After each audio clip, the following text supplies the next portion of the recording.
بسم اللہ الرحمن الرحیم نحمده ونصلی علی رسولہ الکریم اما بعد۔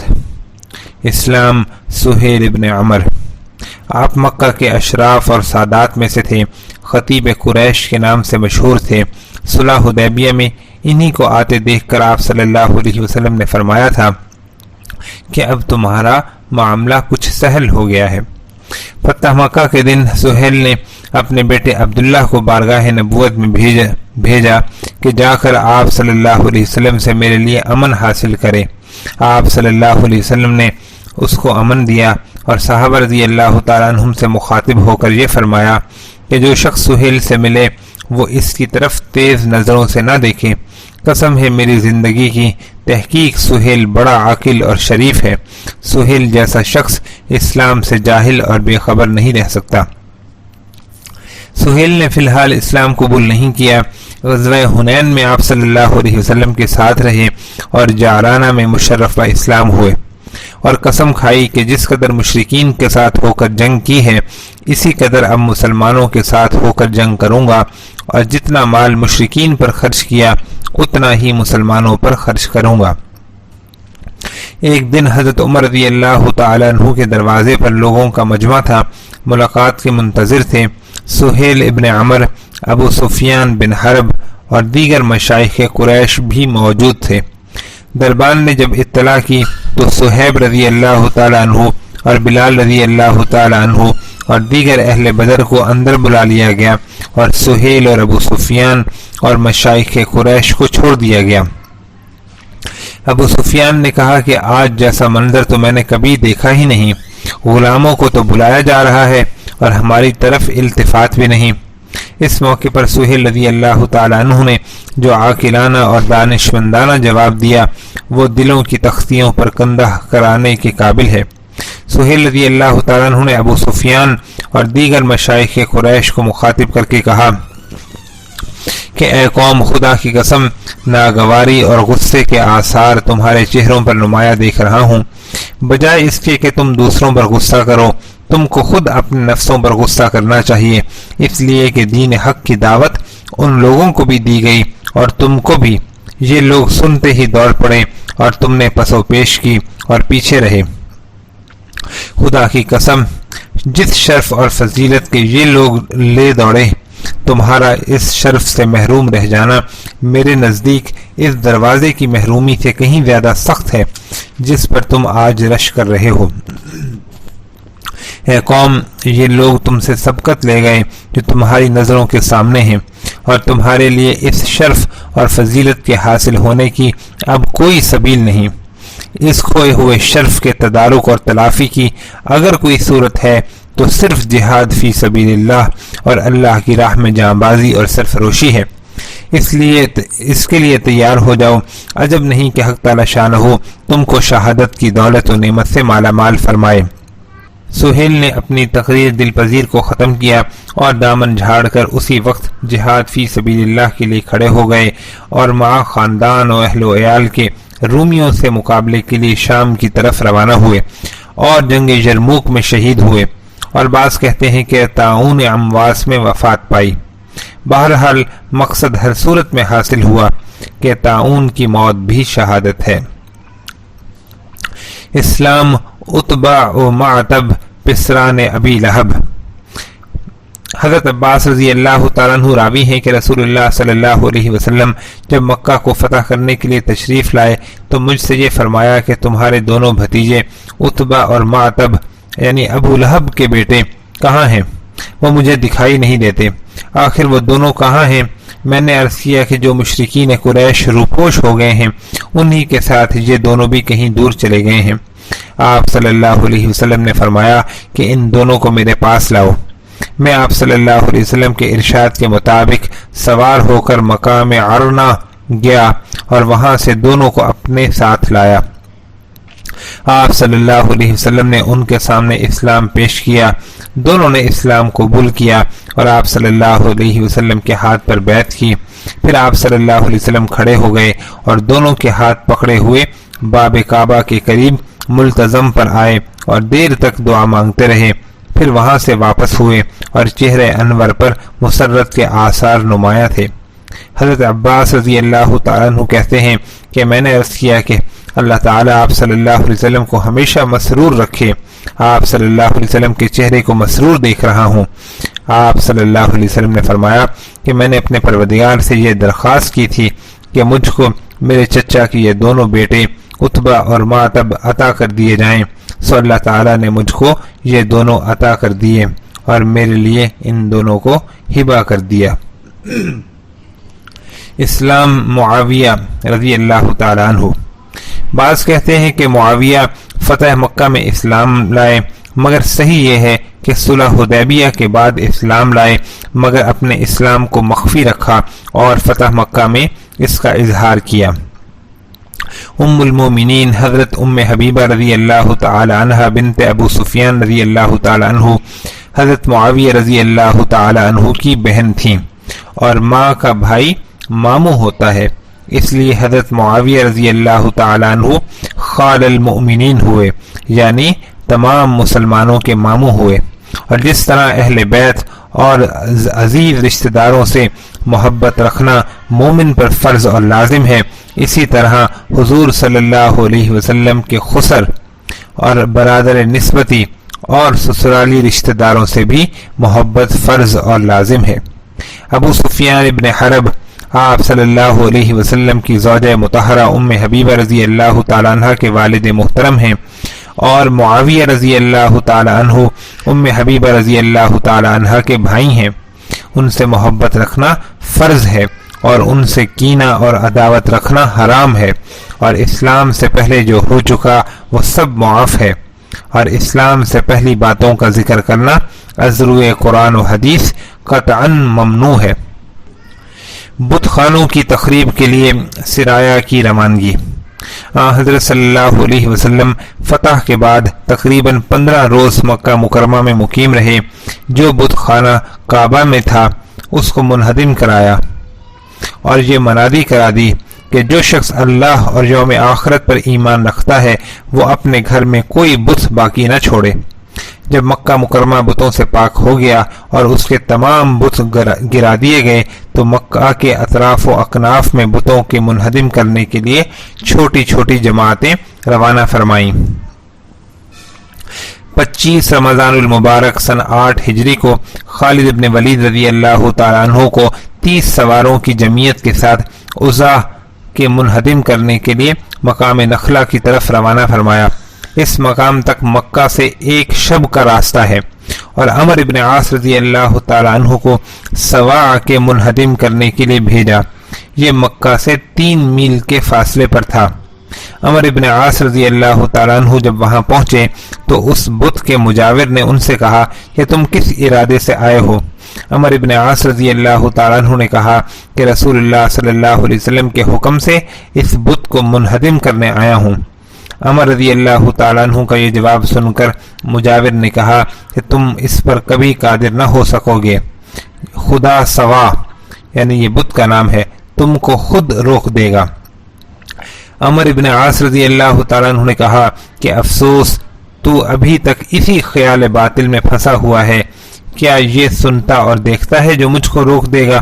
اور یہ کہہ کر اس پر ایک ضرب لگائی جس سے ان کا خدا سوا پاش پاش ہو گیا، اور مجاور سے مخاطب ہو کر کہا تو نے دیکھ لیا؟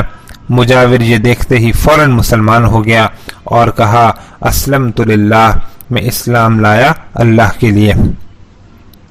اور 26 رمضان المبارک کو سعد بن زید اشہلی رضی اللہ تعالی عنہ کو منات بت کے منہدم کرنے کے لیے مقام مشلل کی طرف روانہ فرمایا اور 20 سوار آپ کے ہمراہ کیے۔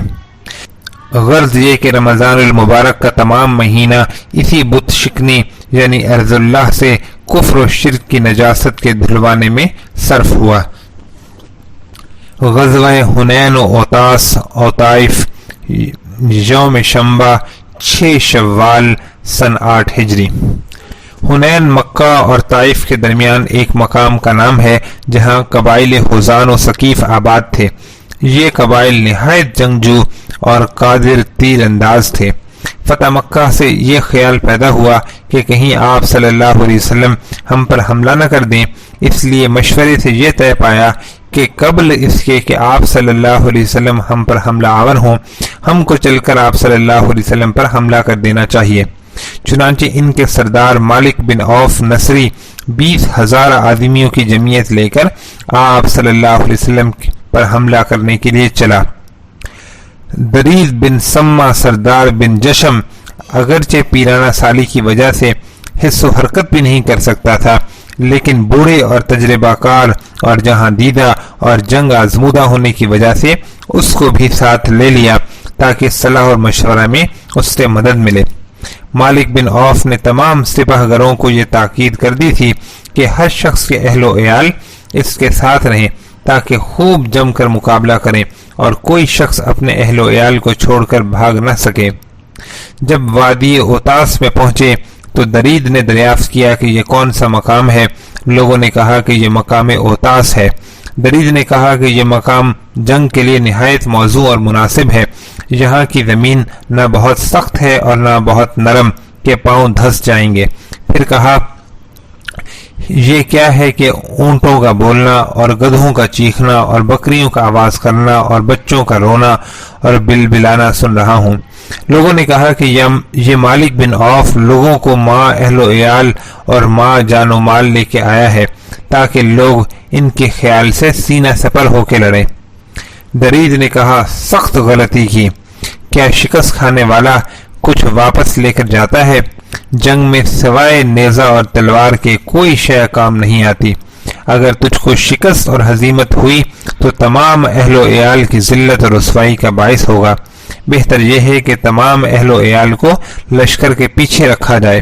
اگر فتح ہوئی تو سب آ ملیں گے اور اگر شکست ہوئی تو بچے اور عورتیں دشمنوں کی دست برد سے محفوظ رہیں گے۔ مگر مالک بن عوف نے جوش شباب میں اس طرف التفات نہ کیا اور کہا کہ خدا کی قسم میں ہرگز اپنی رائے سے نہ ٹلوں گا، بڑھاپے سے اس کی عقل خراب ہو چکی ہے۔ حوزان و ثقیف اگر میری رائے پر چلیں تو فبیہا، ورنہ میں ابھی خودکشی کر لیتا ہوں۔ سب نے کہا کہ ہم تیرے ساتھ ہیں۔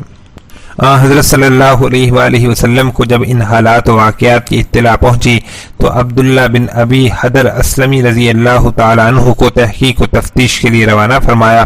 عبداللہ نے 1-2 روز میں ان میں رہ کر تمام حالات معلوم کیے اور آ کر حضرت صلی اللہ علیہ وسلم کو ان کی جنگی تیاریوں کی اطلاع دی۔ تب آپ صلی اللہ علیہ وسلم نے بھی مقابلے کا سامان شروع کیا۔ صفوان بن امیہ سے 100 زرہیں مع ساز و سامان کے مستعار لیں۔ 8 شوال 8 ہجری یوم شنبہ کو 12,000 آدمیوں کے ساتھ مکہ سے روانہ ہوئے اور حنین کا قصد فرمایا۔ 10,000 جانثار تو وہی تھے جو مدینہ سے آپ صلی اللہ علیہ وسلم کے ہمراہ آئے تھے اور بعض غیر مسلم۔ 12,000 کا یہ لشکر جرار جب حنین کی طرف بڑھا تو ایک شخص کی زبان سے یہ لفظ نکلے کہ آج ہم قلت کی وجہ سے مغلوب نہ ہوں گے، جس میں شائبہ فخر اور اعجاب یعنی خود پسندی کا تھا جو حق تعالی شانہ کو ناپسند ہے۔ عالم اسباب میں چونکہ قلت بھی باعث ہزیمت ہوتی ہے، اس لیے اس کثرت کو دیکھ کر بعض صحابہ رضی اللہ تعالیٰ عنہم کی زبان پر یہ الفاظ آ گئے کہ آج ہم قلت کی وجہ سے مغلوب نہ ہوں گے، یعنی اگر آج ہم مغلوب ہوئے تو یہ ہماری مغلوبی قلت کی وجہ سے نہ ہوگی بلکہ اللہ تعالیٰ کی طرف سے ہوگی۔ فتح و نصرت اسی کے ہاتھ میں ہے۔ لیکن بارگاہ احدیت میں یہ کلام ناپسند ہوا، اس لیے کہ اس میں یہ ایہام تھا کہ کامرانی اور کامیابی، غلبہ اور فتح یابی کا سبب کثرت ہے، خصوصاً وہ حضرات کہ جو توحید و تفرید کی منزلیں خانقاہ نبوت و رسالت میں رہ کر طے کر چکے ہوں۔ ان میں سے کسی ایک کی زبان سے بھی ایسا موہوم لفظ نکلنا ان کے شایع نشان نہیں۔ عجب نہیں کہ جو لوگ فتح مکہ میں مسلمان ہوئے تھے اور آپ صلی اللہ علیہ وسلم کے ہمراہ تھے اور ہنوز اسلام ان کے دلوں میں راسخ نہ ہوا تھا، یہ ان کی صحبت کا اثر ہے۔ الغرض یہ کلمہ بارگاہ خداوندی میں پسند نہ آیا اور بدائے فتح کے پہلے ہی واہلے میں شکست کا منہ دیکھنا پڑا، جیسے اللہ تعالیٰ نے قرآن کریم میں اس واقعے کو ذکر فرمایا ہے، وَيَوْمَ حُنَيْنٍ إِذْ أَعْجَبَتْكُمْ كَثْرَتُكُمْ فَلَمْ تُغْنِ عَنْكُمْ شَيْئًا وَضَاقَتْ عَلَيْكُمُ الْأَرْضُ بِمَا رَحُبَتْ ثُمَّ وَلَّيْتُمْ مُدْبِرِينَ ثُمَّ أَنزَلَ اللَّهُ سَكِينَتَهُ عَلَى رَسُولِهِ وَعَلَى الْمُؤْمِنِينَ وَأَنزَلَ جُنُودًا لَّمْ تَرَوْهَا وَعَذَّبَ الَّذِينَ كَفَرُوا وَذَلِكَ جَزَاءُ الْكَافِرِينَ۔ اور حنین کے دن جبکہ تمہاری کثرت نے تم کو خود پسندی میں ڈال دیا، بس وہ کثرت تمہارے کچھ کام نہ آئی، اور زمین باوجود وسیع ہونے کی تم پر تنگ ہو گئی، پھر تم پشت پھیر کر بھاگے۔ اس کے بعد اللہ نے اپنی خاص تسکین اتاری اپنے رسول پر اور اہل ایمان کے قلوب پر، اور ایسے لشکر اتارے جن کو تم نے نہیں دیکھا، اور کافروں کو سزا دی، اور یہی سزا ہے کافروں کی۔ لشکر اسلام سہ شنبہ کی شام کے وقت وادی حنین میں پہنچا۔ قبائل حزان و ثقیف دونوں جانب کمین گاہوں میں چھپے بیٹھے تھے۔ مالک بن عوف نے ان کو پہلے سے یہ ہدایت کر دی تھی کہ تلواروں کے نیام سب توڑ کر پھینک دو، اور لشکر اسلام جب ادھر سے آئے تو 20,000 تلواروں سے ایک دم ان پر حلہ بول دو۔ چنانچہ صبح کی تاریکی میں جب لشکر اسلام اس درے سے گزرنے لگا تو 20,000 تلواروں سے دفعتاً حملہ کر دیا، جس سے مسلمانوں کا لشکر سراسیمہ اور منتشر ہو گیا، اور صرف 10-12 شدایان نبوت و جانثار آپ صلی اللہ علیہ وسلم کے پہلو میں رہ گئے۔ اس وقت آپ صلی اللہ علیہ وسلم کے ہمراہ ابو بکر و عمر و علی و عباس و فضل ابن عباس و اسامہ ابن زید رضی اللہ تعالی عنہم اور چند اور صحابہ تھے۔ حضرت عباس رضی اللہ تعالیٰ عنہ آپ صلی اللہ علیہ وسلم کے خچر کی لگام تھامے ہوئے تھے، اور ابو سفیان بن حارث رکاب پکڑے ہوئے تھے۔ جو لوگ مکہ سے آپ صلی اللہ علیہ وسلم کے ساتھ آئے تھے وہ اچانک ہزیمت سے آپس میں چہ مگوئیاں کرنے لگے۔